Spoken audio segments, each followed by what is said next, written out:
پاک فوج کے ترجمان لیفٹیننٹ جنرل احمد شریف چودھری کا کہنا ہے کہ ایک شخص کی دہشت گردی کی سزا پورے علاقے کو نہیں دی جا سکتی۔ فوج کو اس میں کوئی دلچسپی نہیں ہے کہ دہشت گردی کے نام پر معصوم عوام کی جان لے۔ ڈائریکٹر جنرل ISPR نے طلباء کے ساتھ خصوصی نشست کے دوران انہوں نے بلوچستان سے تعلق رکھنے والے طالب علموں کے سوالات کے جواب بھی دیے۔ DG ISPR کا کہنا تھا کہ ہمارے ذہنوں میں یہ ڈال دیا جاتا ہے کہ بلوچستان کے عوام اور نوجوانوں میں پاکستان کے لیے کچھ پنپ رہا ہے، لیکن بلوچستان کے عوام پاکستان اور صوبے کے درمیان تعلق کو بہت اچھی طرح سمجھتے ہیں۔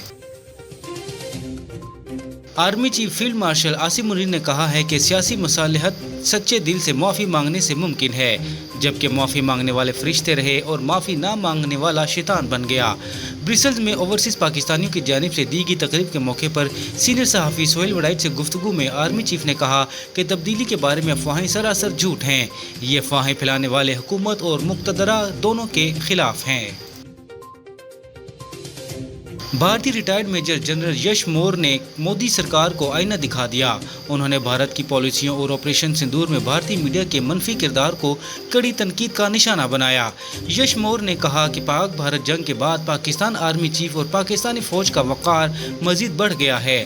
پاکستانی آرمی چیف کو تو ٹرمپ نے بھی دعوت دی اور پاکستان پر دنیا کے کسی ملک نے سوالات نہیں اٹھائے۔ خیبر پختونخوا میں گزشتہ 6 گھنٹوں میں بارشوں اور سیلاب کے باعث حادثات میں 145 افراد جاں بحق ہو گئے۔ نیشنل ڈیزاسٹر مینجمنٹ اتھارٹی کے مطابق 6 گھنٹوں میں بارش اور سیلاب کے باعث حادثات میں خیبر پختونخوا میں 137 افراد زخمی ہوئے۔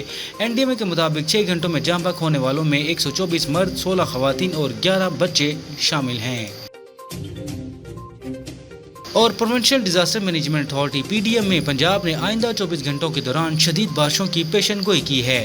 ترجمان PDMA کے مطابق مونسون بارشوں کا 7واں اسپیل زیادہ مضبوط ہے۔ ترجمان نے بتایا کہ اس اسپیل کے تحت آئندہ 24 گھنٹوں میں شدید بارشوں کا امکان ہے اور بالائی پنجاب میں طوفانی بارشوں سمیت کلاؤڈ برسٹنگ کے خدشات موجود ہیں۔